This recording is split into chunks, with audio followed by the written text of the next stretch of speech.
चलो नेक्स्ट, सबसे important question है सेपरेट क्वेश्चन आ सकता है इस पर, ठीक है ना, बहुत बार पूछा है ये, एक बार पूछा था एलोट्रोप्स ऑफ कार्बन ये वगैरह, ठीक है ना, तो ये क्या है, एक तरीके का एलोट्रोप ही है, ठीक है ना, बस बहुत ध्यान से समझना, ये बहुत इंपॉर्टेंट मटेरियल, समझ में गया। ये नैनो टेक्नोलॉजी में सेपरेट अगर कोई क्वेश्चन आ सकता है किसी प्रोडक्ट को लेकर के नैनो टेक्नोलॉजी का, तो वो है ग्राफीन, समझ में रहे। अब समझना है हमको ग्राफीन क्या है, ठीक। इसके लिए एक वर्ड यूज होता है कि इसको एक और वर्ड बोलते हैं, इसको बोलते हैं मिरेकल मटेरियल। प्री में या रट्टा मार लेना ही कि भाई मिरेकल मटेरियल किसको बोलते हैं, ठीक है ना, तो वो बोलते हैं कहा किसको, ग्राफीन। अब समझना क्या बोल रहा हूँ, पहले इसकी कुछ मैं प्रॉपर्टी लिख रहा हूँ, फिर इसको समझेंगे कि है क्या, है ना, इसकी कुछ प्रॉपर्टी समझो, ठीक है ना, समझना सारे पॉइंट बहुत इंपॉर्टेंट है, सेपरेट क्वेश्चन सारे पॉइंट पर बन जाएगा। मैं क्या बोल रहा हूँ, आज तक का जितना भी मटेरियल मिले हैं उनमें जो सबसे हल्का मटेरियल है वो कौन सा है, ग्राफीन है। मतलब आज तक जो भी हम जानते हैं, इंसान जो भी मटेरियल, जितने मटेरियल भी जानता है ना, उनमें से जो सबसे हल्का मटेरियल होता है वो कौन सा है, ग्राफीन है। तो ये क्या है, lightest material known to man, known to man. अब ऐसा क्यों है, अभी आगे समझेंगे, 5 मिनट इंतजार करना बस, ठीक है ना। नेक्स्ट क्या बोल रहा हूँ, ये आज तक का जो भी हम जानते हैं उसमें से सबसे पतला कंपाउंड जो भी इंसान जानता है ना आज तक, वो कौन सा है, यही है। मतलब ये क्या है, थिनेस्ट कंपाउंड, थिनेस्ट मतलब 1 एटम थिक है। अब ये 1 एटम थिक क्या है, अभी 2 मिनट इंतजार करो, अभी समझ में आ जाएगा। 1 एटम थिक है compound known to man, known to man, ठीक। नेक्स्ट क्या बोल रहा हूं मैं, भाई आज तक का जितना भी सबसे स्ट्रॉन्गेस्ट कंपाउंड है, कंपाउंड समझते हो ना, कंपाउंड मतलब 2-3 चीजों का मिक्सचर हो जाता है वो, ठीक है ना। तो जैसे स्टील, स्टील क्या है, एलॉय है, बट वो है क्या, एक कंपाउंड है। तो मैं क्या बोल रहा हूँ, ये आज तक का जो भी हम जानते हैं उसमें से स्ट्रॉन्गेस्ट कंपाउंड है, ये भी बात याद रखो। ये क्या है, स्ट्रॉन्गेस्ट कंपाउंड, स्ट्रॉन्गेस्ट कंपाउंड आज तक का जो भी हमने डिस्कवर किया, ठीक है ना, जो भी डिस्कवरी हुई है आज तक सबसे स्ट्रॉन्गेस्ट कंपाउंड कौन सा है, ग्राफीन है, ठीक है ना, ग्राफीन है। ये स्टील से 300 गुना ज्यादा स्ट्रॉन्ग होता है ना, स्टील को हम बहुत स्ट्रॉन्ग समझते हैं, लेकिन ग्राफीन उससे 300 गुना ज्यादा स्ट्रॉन्ग है, 300 times stronger than graphene steel, ठीक। नेक्स्ट क्या बोल रहा हूं मैं, नेक्स्ट बोल रहा हूं बेस्ट कंडक्टर ऑफ हीट कौन है, तो ग्राफीन है। समझना क्या, रूम टेम्परेचर में अगर नॉर्मल टेम्परेचर कर दो तो तुम गोल्ड ले लो, सिल्वर ले लो, कुछ भी ले लो, सबसे ज्यादा हीट सबसे जल्दी सबसे सटीक काहे में ट्रांसफर होगी, इसी में होगी, ग्राफीन में। समझना क्या, तो ये क्या बोल रहा हूं, best conductor of heat at room temperature. Room temperature में, नॉर्मल टेम्परेचर में सबसे बेस्ट कंडक्टर ऑफ हीट कौन सा होता है, तो वो है तुम्हारा ग्राफीन। समझा क्या। नेक्स्ट क्या बोल रहा हूँ, एक और प्रॉपर्टी है, बहुत इंपॉर्टेंट प्रॉपर्टी है, आज तक का जो बेस्ट कंडक्टर मिलता है हमको इलेक्ट्रिसिटी का, उसको भी मतलब इलेक्ट्रिसिटी एक जगह से दूसरी जगह तार में जो हम बेचते हैं ना, कॉपर की तार, एल्यूमिनियम की तार, इनमें स्टील वायर, इनमें हम क्या करते हैं, बिजली को एक जगह से दूसरी जगह पहुंचाते हैं। क्यों पहुंच जाती है, क्योंकि वो कंडक्टर है। इलेक्ट्रिसिटी का अच्छा कंडक्टर होगा तो वो जल्दी से हीट को इलेक्ट्रिसिटी को ट्रांसफर कर देगा, समझना क्या, करंट को एक जगह से दूसरी जगह लेके चला जाएगा। तो उनमें से जो सबसे बेस्ट अभी तक हमको मिला है वो कौन सा है, यही है, ग्राफीन है। समझना क्या, मतलब ये क्या है, बेस्ट कंडक्टर ऑफ इलेक्ट्रिसिटी। ये गोल्ड नहीं है, ये सिल्वर नहीं है, अगर सब ऑप्शन में तो ग्राफीन मारना है आप। Best conductor of electricity known, अभी तक जो भी जानकारी है इंसान को उसमें ये। तो देखो पांचों पॉइंट सबसे यूनिक है कि नहीं, सबसे हल्का मटेरियल आज तक जो जाना गया यही है, सबसे हल्का होने के बाद भी सबसे स्ट्रॉन्गेस्ट है, उसके बाद भी मैंने बताया कि सबसे पतला है, समझा कि थिनेस्ट है, ठीक है ना। तो इस सारे बेस्ट कंडक्टर भी है, और बेस्ट हीट का भी बेस्ट कंडक्टर है, और इलेक्ट्रिसिटी का भी बेस्ट कंडक्टर है। समझना क्या, क्लियर है ये, ये समझ लिया आपने, ये तो प्रॉपर्टी हमने समझ ली, ये क्या थी, प्रॉपर्टीज, ठीक, ये थी हमारी प्रॉपर्टीज। अब हम क्या समझ रहे हैं कि भैया एक्चुअली में है क्या। अब देखो समझना इसको। देखो ये कार्बन का एटम है, ये दूसरा कार्बन का, ये तीसरा, चौथा, पांचवा, छठवां, सातवां, आठवां, नौवां, 10वां, 11वां, 12वां, ऐसा ले लेते हैं। देखो ये सब कार्बन आपस में एक से जुड़े हुए होते हैं, हाँ जुड़े हुए होते हैं, ठीक है ना। और इसने क्या बना लिया, एक शीट बना ली, समझा कि ये एक शीट बना ली, शीट मतलब एक पेज समझो, समझा कि ये एक पेज है। ऐसे करके इसके ऊपर कितने सारे पेजेस आ जाएंगे, समझो कि भाई ऐसे करके मैंने ये एक पेज लगा दिया, ठीक, फिर इसके ऊपर दूसरा पेज रख दिया, तीसरा पेज, चौथा पेज, पांचवा पेज, छठवां पेज, सातवां, आठवां, नौवां, 10वां, ऐसे करके मैंने पेज रख दिए बहुत सारे, ठीक है ना।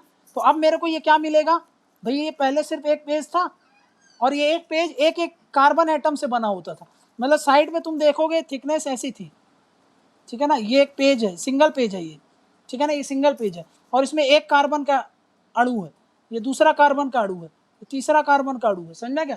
और ये आपस में क्या है, जुड़े हुए हैं, समझा क्या। इसीलिए इसको बोलते हैं सिंगल कार्बन एटम है ये, सिंगल कार्बन एटम मतलब सिंगल कार्बन एटम। लेकिन अगर मैं एक कार्बन, फिर इसके ऊपर दूसरा, तीसरा, चौथा, पांचवा, ठीक है ना, ये एक शीट थी, देखो ये कार्बन वाली एक शीट बनाई मैंने, ये एक कार्बन की शीट, इसके ऊपर दूसरी शीट रख दी कार्बन की, इसके ऊपर तीसरी शीट रख दी कार्बन की, इसके ऊपर चौथी शीट रख दी कार्बन की, समझा क्या। तो भाई ये मेरे को पेज का एक बंडल मिल जाएगा, समझा क्या। मतलब जो अपन फोटोकॉपी वाले में जो पेज लेते हैं 500 पेजेस का, तो ये एक पूरा बंडल हो गया। लेकिन जब मैं उसमें से सिर्फ एक पेज निकाल लूँ, तो जो एक पेज है ना वो ग्राफीन है, समझ में आ गया। क्योंकि वो ये जो एक पेज है, ये एक पेज है, ये दूसरा पेज है, ये तीसरा पेज है, ये चौथा पेज है, ये पांचवा पेज है, ऐसे करके मैंने बंडल बना लिया, समझा क्या। और उस बंडल से मेरे को अब सोचो, बंडल तुम्हारे पास बहुत सारा है, ठीक है ना। बंडल कैसा है, मैं तुमको एग्जांपल दे रहा हूँ, ये तो बंडल बना लिया, अब समझना ये बंडल हमारे पास तैयार है। अब ये बंडल हमारे पास, ये पूरे बंडल है, पेज है इसके, समझा क्या। ये भी एक बंडल है पेजेस का, ठीक, ये भी एक बंडल है पेजेस का, ठीक है। लेकिन दिक्कत ये है कि भाई ये जो बंडल है ना, ये कौन से कलर का है, ग्रीन कलर का है, समझा क्या, ये ग्रीन कलर का है, और ये ब्लैक कलर का है, समझा क्या। ये टेक्निकली इनकरेक्ट डेफिनेशन बता रहा हूँ, बट तुमको समझाने के लिए ऐसे ही समझ में आएगा कि भाई ये क्या है, एक बंडल है, एक बंडल को मैं बोल रहा हूँ ब्लैक कलर का ग्रेफाइट, ठीक, और इसको मैं ले रहा हूँ, ये ब्लैक है और इसको व्हाइट लेते हैं अपन, ये व्हाइट है, व्हाइट है, इसको मैं बोल रहा हूँ ये डायमंड है, ठीक है ना, ये डायमंड है। मतलब देखो डायमंड काहे से बनता है, कार्बन से बनता है, ग्रेफाइट भी काहे से बन रहा है, कार्बन से बन रहा है, और दोनों में ही सिंगल कार्बन नहीं होते, कार्बन का एक लेयर का स्ट्रक्चर नहीं होता, मल्टीपल लेयर होता है, समझना क्या। ये बस फर्क क्या है इनमें भाई, ये हार्डेस्ट होता है, ये हार्ड होता है, ये सॉफ्ट होता है, समझना क्या। इसमें 100% कार्बन होता है, ठीक है ना, पूरा कार्बन से ही बना होता है, और ये 100% कार्बन नहीं होता, इसमें तुम्हारा 95 के आसपास परसेंट के आसपास कार्बन होता है, समझना क्या, क्लियर है। मैं क्या बोल रहा हूँ, अब समझना क्या है। अब इस ग्रेफीन कहाँ से मिलेगा तुमको, इसको टच नहीं करना है, समझना क्या। ये जो बंडल थी ना, इस बंडल से ये एक पेज बस तुम बाहर निकाल लो, एक पेज बाहर निकालोगे तो सिंगल शीट ऑफ कार्बन होगा वो, हाँ कार्बन की एक शीट है, मतलब एक कार्बन एटम होगा, एक कार्बन एटम मतलब यहाँ पे देखो डायग्राम, ये बनाया था मैंने, ये वाला शीट, इस शीट को मैं क्या कर रहा हूँ, बाहर निकाल ले रहा हूँ, इसको मैं बाहर निकालूंगा, और कौन से वाले बंडल से निकाल रहा हूँ मैं, ग्रेफाइट वाले से, तब उसको ग्रेफीन बोलते हैं, समझा क्या। तो मतलब क्या बोल रहा हूँ अब समझना, ये अब समझ लिया। अब बोल रहा हूँ मैं क्या है, ग्रेफीन क्या है, ग्रेफीन है तुम्हारा, ग्रेफीन एक क्या है, अब समझना इधर पे एक चीज और समझ लो, यहाँ पे देखो, यहाँ पर इस बंडल को ध्यान से समझो, इस बंडल को, ग्रेफाइट वाले बंडल को, ये पूरा एक बंडल था ना, आप इमेजिन करो ना, आपके पास पूरा A4 साइज के 500 पेजेस हैं, आपने बंडल रख दिए, क्या उसमें लेंथ है, हाँ लेंथ है, ब्रेड्थ है, ब्रेड्थ है, और हाइट भी तो है, लेंथ भी है, ब्रेड्थ भी है, और हाइट भी है, तीन चीज हो गई। जब तीनों डायमेंशन होता है तो उसको 3D बोलेंगे, 3D में दिखेगा हमको, इसको बोलेंगे हम 3 डायमेंशन है, समझना क्या, ठीक। लेकिन जब एक बात बताओ, मैं सिर्फ एक पेज निकाल लूँ, ये वाला पेज को बस मैं निकाल लूँ, एक पेज को निकाल रहा हूँ, लेंथ तो रहेगी उसकी, ब्रेड तो रहेगी, हाइट तुम बता सकते हो, हाइट नहीं बता सकते ना हम, कितना है, कितने सेंटीमीटर, बहुत नैनो, बहुत माइक्रो लेवल पर वो हाइट होगी, इसलिए उसको इग्नोर मारो। तो वो क्या होगा, 2D स्ट्रक्चर बोलेंगे उसको कि नहीं बोलेंगे, तो 2D स्ट्रक्चर होता है, ये भी याद रखना। समझा क्या बोल रहा हूँ मैं, इधर पे ध्यान देना। ये है ग्राफीन, ये क्या है तुम्हारा, ये होता है 2D स्ट्रक्चर होता है, 2D स्ट्रक्चर, पहली बात कीवर्ड याद रखना, 2D स्ट्रक्चर होता है। प्लस मैं क्या बोल रहा हूँ, ये 1 एटम थिक होता है, 1 एटम थिक, थिक मतलब उसकी जो मोटाई हो, मोटापा होगा उसका, कार्बन का एक एटम के जितनी मोटापा होगा उसका, समझा क्या ना, सिंगल सीट होती है इसीलिए बोल रहे हैं। और ये है क्या एक्चुअली में, मैंने अभी बता दिया, 2D स्ट्रक्चर हो गया, 2D स्ट्रक्चर 1 एटम थिक, काहे का मतलब सिंगल लेयर ऑफ किसका, जो अभी हमने पढ़ा ग्रेफाइट का, ग्रेफाइट का जो सिंगल लेयर होता है उसको हम ग्राफीन बोलते हैं, और वो कैसा होगा, 2D स्ट्रक्चर होगा, वो कैसा होगा, 1 एटम थिक होगा, समझा क्या ना, 1 एटम थिक होगा और 2D स्ट्रक्चर होगा। अब समझो, अब एक चीज समझ लेना, इसमें जो कार्बन मैंने बताया ना, एक एक एटम होगा कार्बन का, अब उस सबसे इंपॉर्टेंट होता है उसका अरेंजमेंट कैसा होता है, ये बात याद रखना, अरेंजमेंट कैसा होता है, तो याद रखो वो जो कार्बन एटम होते हैं ना, कार्बन एटम कैसे, वो जो होते हैं उनका अरेंजमेंट होगा, अरेंजमेंट होता है हनीकॉम्ब स्ट्रक्चर में, हनीकॉम्ब स्ट्रक्चर में, हनीकॉम्ब स्ट्रक्चर मतलब ऐसा, हनीकॉम्ब ऐसा होता है, इसको बोलते हैं हम हेक्सागोनल,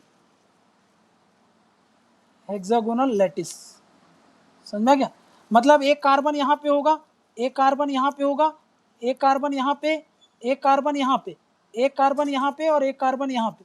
अब ये मत समझना कि इसमें 1 2 3, इसमें इतने सारे कार्बन कैसे आ गए, आप बोल रहे हो 1 कार्बन है, मैं कैसे बोल रहा हूँ ये समझना, मैं ऐसा बोल रहा हूँ तुमको कि भाई ये एक शीट है, समझा क्या, उसमें कार्बन ऐसे अरेंज हैं, समझा क्या,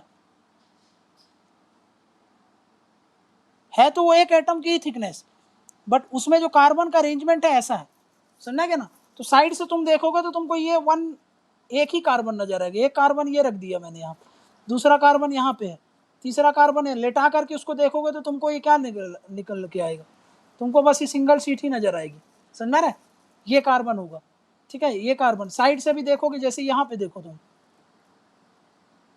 ठीक है, तो यहाँ पे ये वाला कार्बन रखा होगा, ये देखो ये कार्बन रखा है, तो साइड से देखोगे तो एक ही कार्बन नजर आएगा, इधर से देखोगे तो एक ही कार्बन नजर आएगा, समझा क्या, ये 1 कार्बन का शीट, ठीक है ना, 1 एटम थिक है, हनीकॉम्ब स्ट्रक्चर में अरेंज होता है, ये याद रखना, क्लियर है ना, इसको हम बोलते हैं ग्राफीन, क्लियर है, ठीक है ना, सिंगल शीट ऑफ ग्रेफाइट की, डायमंड, डायमंड का नहीं है, ग्रेफाइट की शीट को हम बोल रहे हैं, क्लियर है ना, तो इसको बोलते हैं हम ग्राफीन, क्लियर है।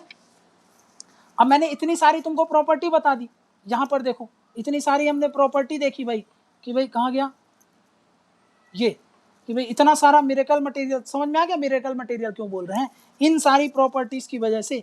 अब सोचो इतनी सारी प्रॉपर्टीज होगा तो इसका एप्लीकेशन भी तो बहुत वास्ट होगा कि नहीं होगा, तो इसका एप्लीकेशन देखो, अब इसका एप्लीकेशन कहाँ कहाँ होता है, इसका एप्लीकेशन खुद से दिमाग लगाओ यार, जितनी प्रॉपर्टी है उनको बस देखो कि उन प्रॉपर्टी का कहाँ कहाँ यूज होता है।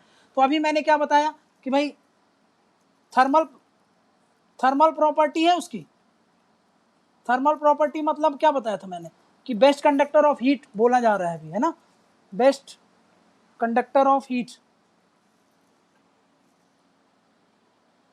ठीक, तो भाई इसका एप्लीकेशन कहाँ कहाँ होगा, बेस्ट कंडक्टर ऑफ हीट है, तो मैंने अभी बताया था कि भाई कई बार इसका वो यूज कर रहे हैं हम, ठीक, बेस्ट कंडक्टर ऑफ हीट मतलब इलेक्ट्रिकल इंडस्ट्रीज में होगा कि नहीं होगा, electrical industries plus thermal industries, thermal industries में यूज होगा, हाँ, जहां पर थर्मल मतलब जहां पर भी टेम्परेचर का यूज होता है तो वहां पर इसको यूज कर लेंगे, समझ में गया। नेक्स्ट क्या बोल रहा हूं मैं, देखो नेक्स्ट बोल रहा हूं कि भाई ये बेस्ट कंडक्टर ऑफ इलेक्ट्रिसिटी भी है,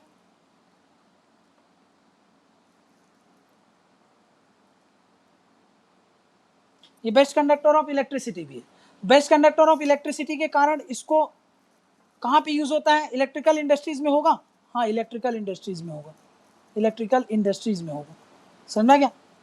काहे में भाई? एलईडी वगैरह में यूज होता है, कैपेसिटर्स में यूज होगा, बैटरीज में यूज होता है। अब सेपरेट टॉपिक है एक बैटरीज का, देखते हैं इसको क्या है, बैटरीज में कैसे यूज होता है। देखो बैटरी में इसको काहे के लिए यूज करते हैं, बैटरी में कैसे यूज होता है इसका। देखो इसके कारण क्या होता है, ग्राफीन जो होता है ना, ग्राफीन देखो नॉर्मल बैटरी होती है जो रिचार्ज करते हैं जिसको हम, वो एक समय बाद धीरे धीरे वो कमजोर हो जाती है, समझ में आ रहा है? उनको आप जितने बार रिचार्ज करते हो वो धीरे धीरे उनकी एफिशिएंसी कम हो जाती है, समझ में आ गया? बैटरी समय में एक समय बाद वो बैटरी खराब हो जाती है तो आपको रिप्लेस करना पड़ता है, समझ में आ गया? ग्राफीन में क्या होता है, जब हम उसमें हम अगर ग्राफीन का यूज करते हैं तो उससे जो बैटरी की लॉन्गेविटी होती है ना, बैटरी की लॉन्गेविटी इंक्रीज हो जाती है, लॉन्गेविटी इंक्रीज हो जाती, समझा क्या?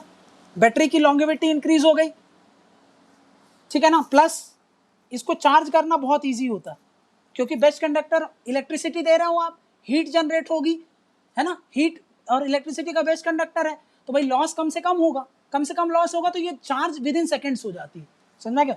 तो चार्जिंग टाइम है वो बहुत कम लगना है, समझा क्या? इसलिए ग्राफीन की बैटरीज में बहुत ज़्यादा यूज होता है, ठीक है ना? क्यों? अभी बता दिया, लॉन्गेविटी बढ़ गई, चार्जिंग टाइम कम हो गया, फिर उसकी एफिशिएंसी बढ़ जाती है, ठीक है? एफिशिएंसी कैसे बढ़ गई कि भाई लॉस कम होता है, प्लस हर बार रिचार्ज करने में वो ख़राब नहीं होती, इसलिए क्या होता है, ये सब चीज़ें होती हैं और विद इन सेकेंड्स वो क्या होती है, चार्ज हो जाती है, समझा क्या? प्लस नेक्स्ट क्यों यूज़ होता है समझो। ग्राफीन कैसा है, ग्राफीन है इनर्ट होता है, इनर्ट मतलब क्या होता है, रिएक्ट करना कि रिएक्ट नहीं करना, ज़्यादा रिएक्ट नहीं करता है, ठीक है ना? तो ये रिएक्ट नहीं करता है तो इसके कारण इसमें जंग वगैरह लगने का भी दिक्कत नहीं, तो भाई इसका बहुत ज़्यादा एप्लीकेशन हो रहा है क्योंकि ये कोरोजन फ्री होता है ना? ये कैसा है, कोरोजन फ्री है, कोरोजन फ्री है तो इसका वाइड एप्लीकेशन है क्योंकि भाई इसमें तो जंग लगेगा नहीं, तो इस पर क्या करो आप, इसका बहुत ज़्यादा यूज़ होता है, ठीक है ना? कहाँ पर, जहाँ भी हमको कोरोजन रेजिस्टेंट बनाना है, कोरोजन रेजिस्टेंट जहाँ जहाँ हमको बनाना है वहाँ पर हम ग्राफीन का यूज़ करते हैं, समझा क्या?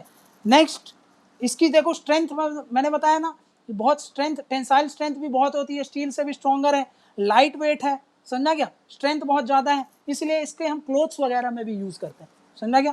तो यूज इन प्रोटेक्टिव क्लोथ्स, क्यों? Because of its strength,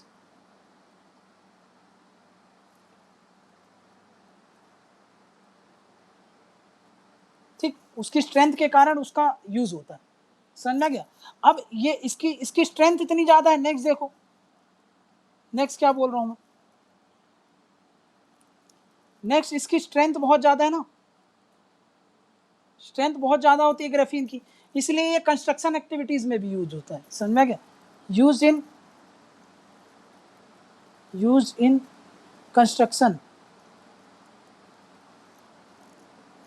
construction activities, अभी पढ़ा भी था हमने कंस्ट्रक्शन एक्टिविटीज में कैसे नैनो टेक्नोलॉजी का यूज करते हैं, तो वहां पर आप बोल दो कि ग्राफाइन का यूज होता है, समझा गया? प्लस मैंने बताया था ना कि भाई बिल्डिंग मटेरियल में, मिरर वगैरह में भी हम यूज कर सकते हैं इन सब चीजों को, क्लियर? इसमें बिल्डिंग मटेरियल में भी यूज होता है, बिल्डिंग मटेरियल्स, समझा गया? कैसे बिल्डिंग मटेरियल्स में कैसे, तो भाई एक बढ़िया से एग्जांपल देता हूँ, देखो स्ट्रेंथ बहुत ज़्यादा है, लाइट वेट है, तो हम रीइंफोर्समेंट के लिए यूज़ कर सकते हैं, स्टील यूज़ करते हैं ना हम, सीमेंट कॉन्क्रीट में याद करो स्टील यूज़ करते हैं, तो अब स्टील की जगह हम ये भी यूज़ कर सकते हैं, समझा क्या? ठीक है ना? तो अभी उसको रिप्लेस नहीं किया है इसने, बट उसको और एडिशनल स्ट्रेंथ तो दे ही सकता है ना, ठीक है ना? तो क्या बोल रहे हैं हम इसमें, रीइंफोर्समेंट के लिए, रीइंफोर्समेंट मतलब होता है और ज़्यादा स्ट्रेंथ दे देना, स्टील हमने इसीलिए कॉलम में स्टील, बीम में स्टील इसीलिए यूज़ करते हैं, समझा क्या? रीइंफोर्समेंट के लिए, समझा क्या? नेक्स्ट ग्राफीन का यूज़ अभी बताया मैंने बिल्डिंग मटेरियल में कैसे होता है, ग्राफीन का यूज़ कहाँ पर यूज़ होता है, यूज इन पेंट्स वगैरह बनाने में, ठीक है, कोटिंग में यूज़ होता है। नेक्स्ट अब ग्रेफाइट है तो आपको पता है लुब्रिकेशन में यूज़ होता है ना, ग्रेफाइट को लुब्रिकेशन में यूज़ करते हैं बड़ी बड़ी मशीनों में, मतलब देखो लुब्रिकेशन में तेल भी यूज़ करते हैं हम, लेकिन कई कई जगह हम लिक्विड नहीं यूज़ कर सकते, सॉलिड यूज़ करते हैं, जैसे कुछ मशीन्स होती हैं जिसके लिए सॉलिड लुब्रिकेशन चाहिए, तो उसमें हम काहे का यूज करते हैं, ग्रेफाइट, और ये खुद काहे से बना है, ग्रेफाइट से ही निकला है, तो इसको हम कहाँ लुब्रिकेशन में भी यूज करते हैं। ठीक है, नेक्स्ट बैटरीज में अभी बताया, तो कैपेसिटर्स में भी यूज करते हैं, अभी सब बताया था ये सब। क्यों? क्योंकि भाई इसकी इलेक्ट्रिकल और थर्मल प्रॉपर्टी होती है इसलिए। नेक्स्ट याद करो, सोलार सेल्स में भी यूज करते हैं, बताया था। सोलार सेल्स याद करो, उसमें कार्बन नैनो ट्यूब्स पढ़ा था हमने, कार्बन नैनो ट्यूब्स, तो उसमें बताया था मैंने कि भाई ये शीट है, इस शीट को हमने एक रोल करके एक रोलर बना दिया, अब इसको किसी भी डायरेक्शन में रख दो, आप वर्टिकल खड़ा कर दो इसको, अब सन कहीं भी आएगा पूरे दिन में तो उसमें किसी न किसी सरफेस पर तो सनलाइट पड़ती रहेगी, तो वो पूरे टाइम क्या करेगा, इलेक्ट्रिसिटी जनरेट कर सकता है। समझा गया? ये ग्राफीन का एप्लीकेशन था। ठीक है ना, क्लियर? प्लस ग्राफीन क्या है, एक तरीके का एलोट्रोप्स ऑफ कार्बन है। डेफिनेशन पे आ जाओ, यहाँ पर कहाँ था ये, नहीं ये है, ग्राफीन क्या है, एक तरीके का एलोट्रोप है, एलोट्रोप्स ऑफ कार्बन। मतलब जैसे ऐसे समझो कि भाई 10 अवतार पढ़े हो ना, बताया था कि भाई एक व्यक्ति उसके अलग अलग तरीके में वो मिलता है, तो कार्बन भी अलग अलग तरीके से मिलता है हमको। ग्रेफाइट में भी कार्बन है, डायमंड में भी कार्बन है, समझा क्या? तो ये डायमंड ग्रेफाइट ये सब क्या होते हैं, कार्बन के अलग अलग रूप है, कार्बन अलग अलग तरीकों में एग्जिस्ट होता है। वैसे जैसे ग्रेफाइट और डायमंड पढ़ा, वैसे ग्राफीन भी क्या है, कार्बन जो एक तरीके से एग्जिस्ट होता है। तो बस याद रखना ये क्या है, एलोट्रोप्स ऑफ कार्बन ही है। समझा गया ना? तो एलोट्रोप्स ऑफ कार्बन है, ये भी हमने समझ लिया, ग्राफीन हमारा टॉपिक हो गया। ठीक है ना? अब यहाँ से एक चीज और समझा दे रहा हूँ, देखो अब एक चीज और समझ लो, देखना इधर, एक टॉपिक लिखने को आ जाएगा, कार्बन नैनो ट्यूब्स क्या होते हैं। ठीक है ना, कार्बन नैनो ट्यूब्स। तो कार्बन नैनो ट्यूब्स कुछ नहीं है, अभी जो मैंने बताया, ये जो ग्राफीन सिंगल लेयर होती है ना, इसकी सिंगल लेयर ऑफ कार्बन, ये क्या है, सिंगल लेयर ऑफ कार्बन, जो कि कहां से मिलता है हमको, डेराइव्ड फ्रॉम, कहां से लिया था, ग्रेफाइट से, है ना, जिसको हम क्या बोल रहे थे, ग्राफीन, है ना। इस ग्राफीन को मैं फोल्ड कर दूं, अगर इसको मैं फोल्ड कर दूंगा तो ये कैसा दिखेगा मेरे को, ये ऐसा नजर आएगा, इसको मैं क्या बोलूंगा, ट्यूब है ये, काहे से बना है, कार्बन से बना है, हाँ कार्बन से बना है, और सिंगल एटम है, सिंगल एटम मतलब बहुत छोटे स्तर पर होगा, तो इसीलिए क्या बोलते हैं इसको, कार्बन नैनो ट्यूब्स। समझ में गया? तो कार्बन नैनो ट्यूब क्या है, तो आप बोल सकते हो ये भी एक तरीके का एलोट्रोप्स ऑफ कार्बन है ना, एलोट्रोप्स ऑफ कार्बन है। ठीक है ना, एलोट्रोप्स ऑफ कार्बन है। नेक्स्ट, सारी प्रॉपर्टी जो आप ग्राफीन की जानते हो वो सब बता सकते हो। हाँ भाई क्या है ये, लाइट वेट है, था लाइट वेट होगा, और वो भी कैसा, एक्सट्रीमली लाइट वेट। ठीक है ना, एक्सट्रीमली लाइट वेट होगा। और ये क्या है, एक तरीके का, ये जो हमने बना दिया, इसको हम एक टर्म यूज कर लेते, फाइबर हो गया, ये फाइबर हो गया। तो मतलब ये क्या है, एक तरीके का सिलेंड्रिकल, सिलेंड्रिकल है कि नहीं है, तो सिलेंड्रिकल, और खाली रहेगा ना इसके अंदर, तो पूरा खाली है, ये ट्यूब है। ठीक है ना, तो सिलेंड्रिकल हॉलो फाइबर है ये। ठीक है ना, जैसे पाइप होती है, बट पाइप को आप नैनो स्केल में कर दो तो वो क्या हो गया, नैनो ट्यूब बोल दिया इसको। ठीक है ना, सिलेंड्रिकल हॉलो फाइबर होती है। ये हॉलो फाइबर ये काहे से बना है, हम सिंगल शीट से बने हैं। काहे से बना है, from single sheet of carbon. समझा क्या? और इस शीट में कार्बन कैसे अरेंज होते हैं, तो ये आपको पता है। समझा क्या, ये कैसे होते हैं, हेक्सागोनल। जो आप ग्राफीन में पढ़ो वही चीज एज इट इज, बस उसको मोड़ दो, सारी आपने उसकी प्रॉपर्टी पढ़ ली है ना, उसका यूज देख लिए, इसमें भी वही चीज आप बता दोगे, कार्बन नैनो ट्यूब्स। बस इसमें एक दो और एक्स्ट्रा एप्लीकेशन कौन कौन से हो जाएंगे, इसका एक्स्ट्रा एप्लीकेशन क्या है, स्टिफनेस और स्ट्रेंथ है, इसमें स्टिफनेस है एंड स्ट्रेंथ है, इसके कारण ये यूज होता है काहे में। अब सोचो ये एक ट्यूब है, इसमें अच्छी खासी स्टिफनेस है, अच्छी साथ ही स्ट्रेंथ है, तो इसमें मैं लोड लगाऊंगा तो ये सह लेगा ना, तो लोड बियरिंग में यूज करते हैं, लोड बियरिंग एप्लीकेशन में यूज होता है। समझा क्या? बाकी रेस्ट ऑल एप्लीकेशन क्या लिख दोगे आप, जो भी आपने ग्राफीन में पढ़ा है, दैट ऑफ ग्राफीन, तो ग्राफीन में जो भी आपने पढ़ा है उस सब के एप्लीकेशन आपने लिख दिया, समझा क्या? कोरोजन फ्री होता है, ये सब होता है, ये सब हमने देख लिया, ठीक है ना? तो बस ये जितना भी एप्लीकेशन आप जानते हो वो सब आप लिख दो कि भाई यहाँ जैसे कि एक्स्ट्रा और बता देता हूँ, एक्स्ट्रा एप्लीकेशन जैसे स्पोर्ट्स में कहाँ यूज़ होता है, स्पोर्ट्स में अब ये सोचो बहुत लाइट वेट है ना, तो भाई रैकेट में यूज़ होता है, रैकेट जो बनाते हैं ना उसमें इसका यूज़ करते हैं हम, कार्बन नैनो ट्यूब्स का, समझा क्या? रैकेट्स में, ठीक है ना? फिर ब्रेक, और उसके अलावा देखो स्पोर्ट्स में जो लाइट वेट बाइसिकल्स होती हैं,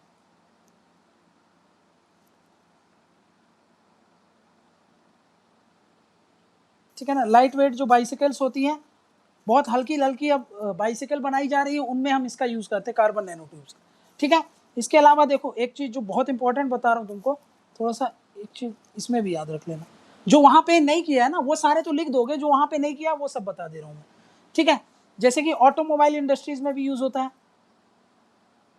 ऑटोमोबाइल इंडस्ट्रीज में काहे में यूज़ होता है इसका? तो भाई ये जो गियर होते हैं, गियर में, ब्रेक शूज़ में, पिस्टन रिंग्स में, ठीक? स्पेस एप्लीकेशन में यूज़ होता है, स्पेस एप्लीकेशन में, जैसे कि स्पेस एप्लीकेशन में जो स्पेस क्राफ्ट वगैरह हम बनाते हैं ना उनमें यूज़ होता है, काहे में? जैसे हीट गेन एंटीना, ठीक है ना? Plus structural radiator. अब जैसे कि एक एग्जांपल देता हूँ आपको मैं, अभी आपने सुना होगा कि सन के पास हम वो भेज रहे थे, मिशन भेज रहे हैं ना, वो हीट बहुत सारा वो करता है ना, अब उतनी भी हीट को विथस्टैंड करने के लिए ऐसे नॉर्मल मटेरियल थोड़ी विथस्टैंड कर पाएंगे, उनमें हम इन सब कार्बन का यूज़ करते हैं। अभी अगर आपको समझना हो तो जो भाई एक मिशन है, नासा का मिशन है, कौन सा मिशन है जो सन पे जा रहा है? हाँ, सोलार प्रोब जो मिशन है उसमें देखना काहे का यूज़ किया है, उसमें सन के पास जा रहा है, वो इतना करीब जा रहा है, उसमें नॉर्मल मटेरियल हम यूज़ नहीं कर सकते क्योंकि उतना वो हीट बियर नहीं कर सकता, उसमें हमने काहे का यूज़ किया? यही कार्बन का यूज़ किया, समझा क्या? कार्बन का यूज़ किया, ये बात देख लेना आप, ठीक है ना? तो ये उसका एप्लीकेशन है स्पेस। नेक्स्ट, एरोस्पेस में कैसे यूज़ होता है? एरोस्पेस में ऐसे यूज़ होता है जो लैंडिंग के लिए लैंडिंग गियर्स होते हैं, लैंडिंग गियर्स उनमें यूज़ किया जाता है। नेक्स्ट, एयरक्राफ्ट के ब्रेक्स होते हैं उनमें यूज़ किया जाता है, एयरक्राफ्ट ब्रेक्स, ठीक है ना? तो ये सब कुछ एप्लीकेशन है कार्बन नैनो ट्यूब्स के, मतलब कुल मिला के जब नहीं बने तो वही ग्राफीन के जो एप्लीकेशन है वो लिख देना, उसके अलावा कुछ और लिख दे सकते हो, वो सब ये मैंने आपको बता दिया, ठीक है?